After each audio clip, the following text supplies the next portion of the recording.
Good afternoon, everybody. It's day 5, and I can't believe it's done already.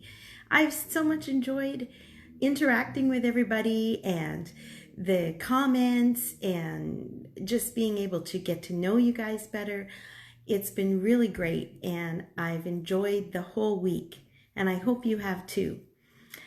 Don't forget that if you want to book your free discovery session, then there's a link in the group for you to go to my calendar and you can book from there.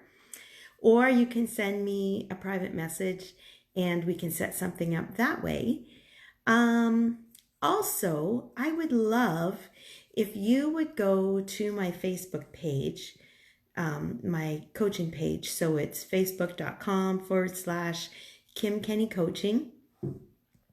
And if you wouldn't mind leaving a review on my page of how this week was for you, or just a review of how I did, that would be really great. And if you would be willing, then I would also post that on my business, my website. Okay, so let's get started. Today we are talking about energy. So we're going to get kind of scientific here. Okay, first off, what is energy? So I decided to look up the definition of energy, and it is the strength and vitality required for sustained physical or mental energy.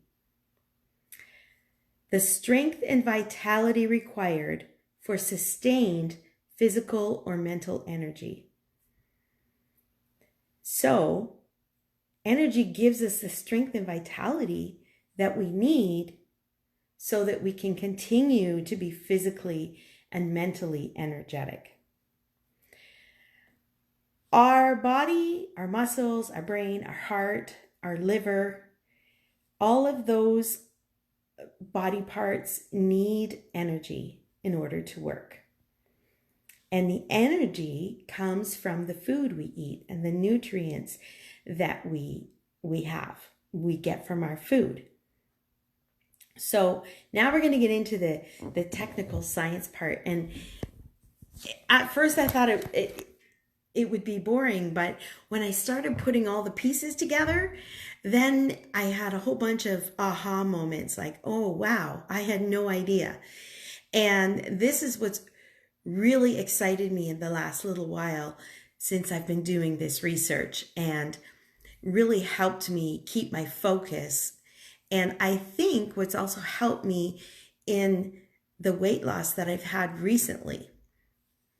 So, first off, to get the energy from the food we eat, we need to digest our food.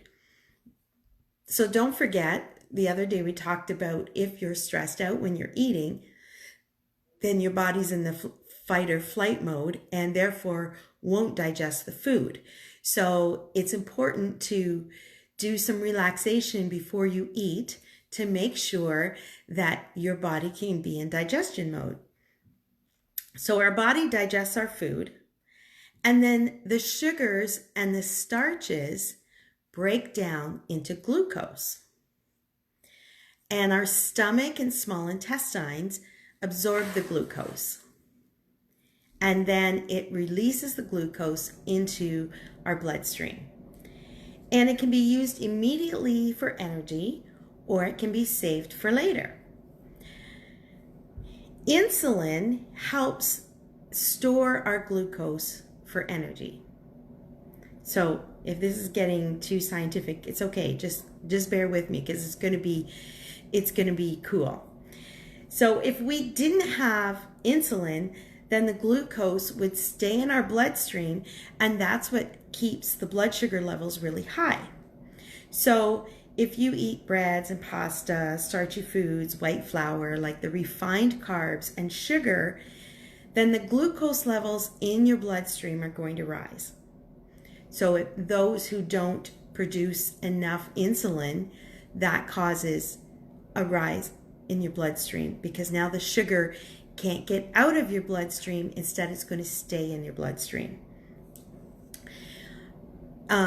So if you eat a lot of the refined carbs, the starches, the sugar, then that triggers your pancreas to release more insulin.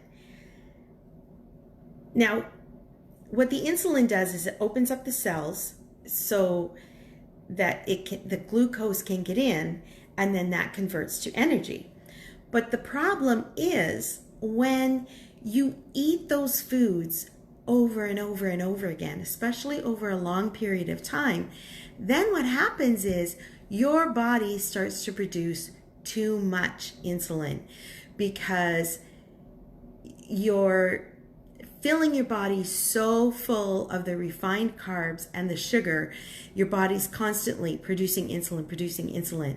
So when you eat those foods, now your body just goes, oh, okay, here she goes again. And so it's going to overproduce the insulin. And so then now, let me just get this straight. So now you overproduce the insulin, and then your blood sugar drops. So this is where you get the roller coaster effect. So you eat the sugar, the high carb or high refined carb foods, and so up goes your sugar. Then the insulin is secreted, and it secretes too much because we've done years of this, and then boom, down goes the sugar, and that's where we have that crash. And also, if you eat too much, now, instead of being converted into energy, there's too much. And so what happens is the rest of it gets stored as fat. Another thing is glucagon. And it is a hormone that breaks down fat. So when a normal body produces insulin, then the glucagon works as well with it. But if we are producing too much insulin, then it slows down the glucagon. And the problem is, after a while, now you're not producing enough glucagon, and it can't break down the fat stores. So now the fat is staying on your body. Another hormone is leptin, and leptin is the hormone in our brain that gives us energy and helps us to not feel hungry. So if you're producing too much insulin or consistently producing a lot of insulin, now you're blocking the leptin hormone.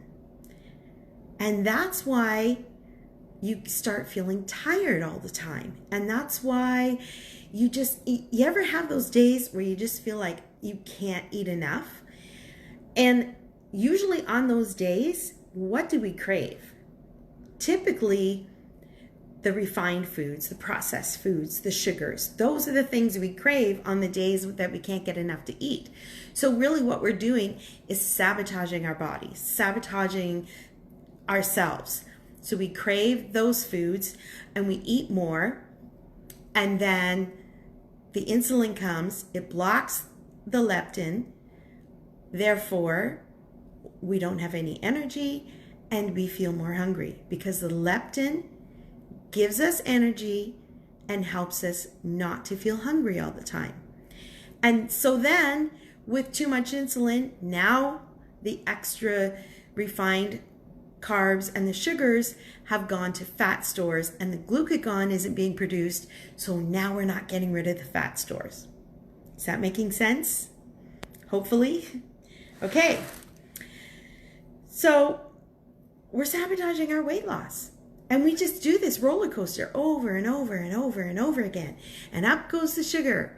And then we have that crash. And then at the crash, we go for more sugar because we have such a low crash that we feel like we've got to get satisfied right away. And we automatically know that the quick satisfaction is going to come from the refined carbs, the sugars, and even coffee. Coffee can have the same effect as the sugar. And so then if you're having sugar in your coffee, that's not good either. So I hope this is making all sense.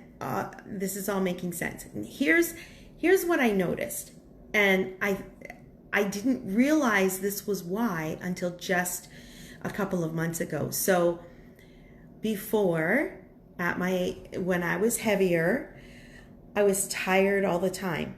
Now, part of that comes from having fibromyalgia.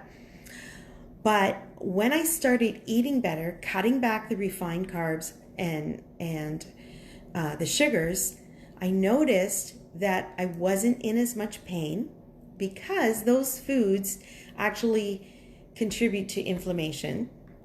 But the other thing I was noticing is that I was having more energy. And I am sure I've mentioned to you before, I wasn't needing to nap as often. I would nap 2-3 hours every afternoon. And now if I've been pushing myself and going too much, I'll have a nap, and I usually only sleep for half an hour, and I'm awake and I feel good and I feel refreshed. And I had another client who was now starting to, her energy was increasing. And so she started doing more things around the house, because she'd sit down at night like she did before, and she's like, I gotta do something. And that's what I'm feeling like. Even it'll be 10 o'clock at night, and before I would be having a really hard time staying awake at 10 o'clock. And last night it was 10:30. My poor husband's so tired, and I'm just sitting there like, I still have energy. And I watch my grandson all day long. And now I realize it's because I haven't been eating those foods that contribute to the increase in insulin. And therefore the leptin is now being produced again, which gives me the energy, which helps me to feel satisfied longer, so that I'm not hungry all the time and always reaching for food. And now glucagon is being produced, which is going to burn those extra fat stores, which is going to lead to weight loss. And the increase in energy is going to lead to weight loss, because that's going to increase your metabolism, and it's going to make you want to be more active, and you're not going to be hungry all the time. It just blows my mind the way our bodies are made to all work perfectly together, and we self-sabotage ourselves.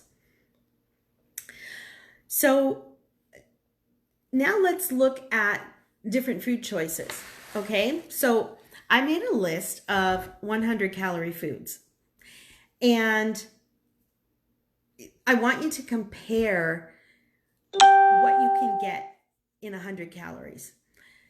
So you can have an entire pound of spinach. So you could make an awesome spinach salad and still have less than 100 calories in the spinach. So you could add all your other stuff and still have an amazing meal. Or you could have 91% of a Reese's peanut butter cup. Only 91%. You can't eat the other 9% of that peanut butter cup, because then that would be more than 100 calories. You could have 26 pistachios or 3 bites of ice cream. You could have an entire pint of strawberries or a third of a McDonald's original cheeseburger. So that's not the big one. That's the little cheeseburger. A third of that is 100 calories. You could have 9 potato chips or 3 cups of popcorn. You see the difference here? When we start reaching for those foods that don't have the nutrients in them, we can't have as much. They're full of all kinds of other stuff. And that also contributes to us feeling hungry all the time, because we're not making good choices in our foods. What else is there? You could have 23 M&Ms or a third of a chicken breast. And I realize some days you want the M&Ms. And I realize some days you want the 3 bites of ice cream. But the idea here is to compare the portion sizes. An ounce of cheese or a tablespoon of peanut butter. They both have 100 calories. Or you could have 2 Oreo cookies. 3 tablespoons of hummus. 1¼ cups of blueberries. Do you know how many blueberries that is? You put a nice little bit of sugar-free whipped cream on it. You can buy your own whipping cream, and it just takes a couple minutes to whip it up with a hand blender. Throw that on there. You've got a really good dessert. Or you could have those 3 bites of ice cream. Pizza. So how many slices do you normally have when you have pizza? My husband and I would, before, we would get a medium pizza, so 8 slices, and we would eat the whole thing. We'd each take 4 slices. So when I was looking up what 100 calories looked like, 100 calories is a third of a slice of pizza. Not a third of the whole pizza, but a third of a slice is 100 calories. So do I want that? Or would I rather have the quarter chicken or the third of a chicken breast? Even if you had the third of a chicken breast and then you could add some cheese to it. You could put it in your pound of spinach and you still only have 300 calories. Or you can have 1 slice of pizza for 300 calories. The more you have to chew, the more satisfied you're going to feel.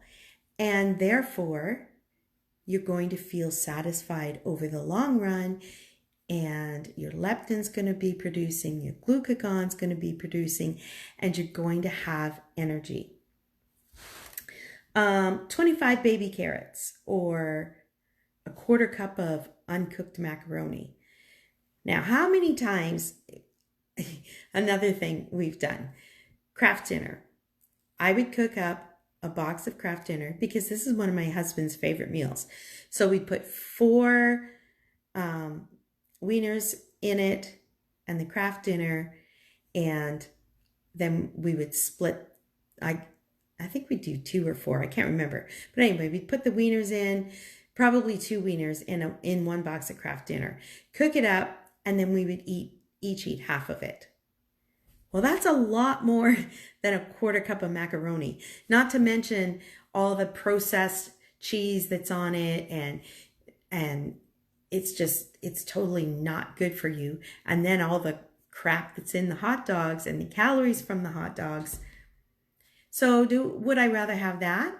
Or would I rather have a giant salad and put a whole bunch of chicken in it and throw in some feta cheese and have some dressing on it and maybe even throw in a few nuts or seeds? That's going to be way more satisfying than having a quarter cup of macaroni. You see what I mean? And I don't know if I've mentioned this yet. It was on the day that we were talking about chewing. I might have mentioned it, trying to take 20 minutes to eat your meal. If you are only eating a slice of pizza, it's hard to take 20 minutes to eat your meal. And the reason for taking 20 minutes is because it takes that long for your body to catch up to your mouth, for your mind to say, oh yeah, I'm full. So if you have food that you need to chew a lot, it's going to take you longer to eat, and you're going to feel more satisfied, and you're not going to eat to a point of you feel stuffed. And another key to having energy is don't wait until you're starving before you eat. Learn to recognize the symptoms before then, so that you know when you're starting to feel hungry. And that's the time to eat. Because what happens if you wait too long and now you're getting hangry, then you're going to eat way too much and you're going to eat too quickly. And then you want to eat only till you're like an 8 out of 10 satisfied. We don't need to eat until we're 10 out of 10 because that's when we feel stuffed. And we don't need to feel stuffed. But then again, if you slow down your meal and only take 20 minutes, or you take 20 minutes to eat your meal, your body and your brain are going to catch up. And you're not going to eat as much as you normally would if you eat in 5 minutes. 8 ounces of pop or a medium banana. You see the difference here? It's all about getting the bang for your buck. So getting as much food as you can for the calories that you're bringing in. And you're going to feel better. You're going to feel more satisfied. It's going to increase the hormones that need to be increased. You're going to burn the fat. You're going to raise your metabolism. You're going to have energy. And you're going to feel full sooner.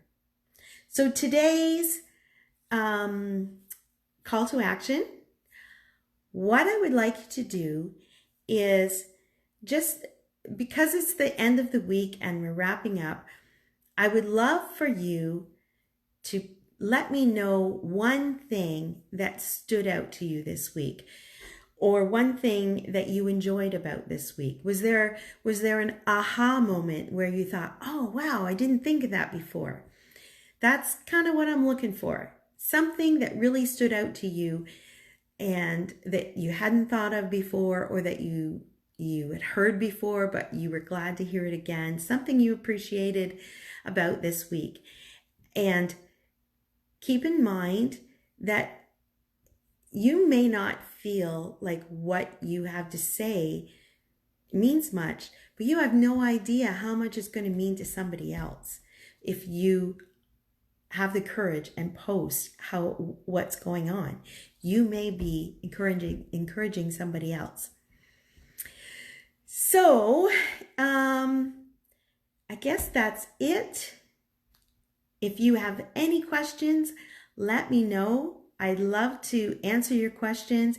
You can ask the questions here in the group. You can private message me your questions. And don't forget, if you want to book your free coaching session, that the link for my calendar is in the group.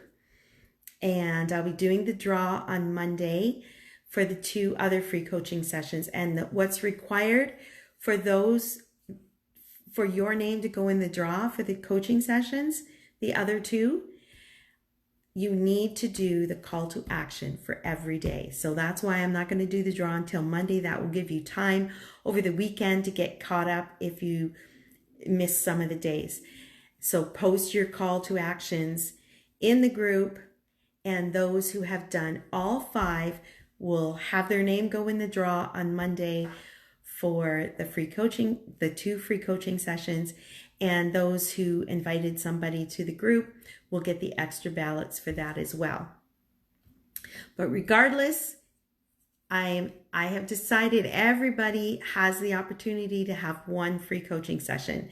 Whether you participated or not, you can have the free coaching session, because I just want to help everybody, and I want to see you all be able to move forward and take those actions that you've learned this week and be able to put them into practice. So thank you again for participating. And if you don't mind writing a testimony or a review, you can do that over on my Facebook page, facebook.com/Kim Kenny Coaching. And there's a section in there to do reviews. And I would love for you to do that for me. Thank you so much. We'll talk to you again. Bye.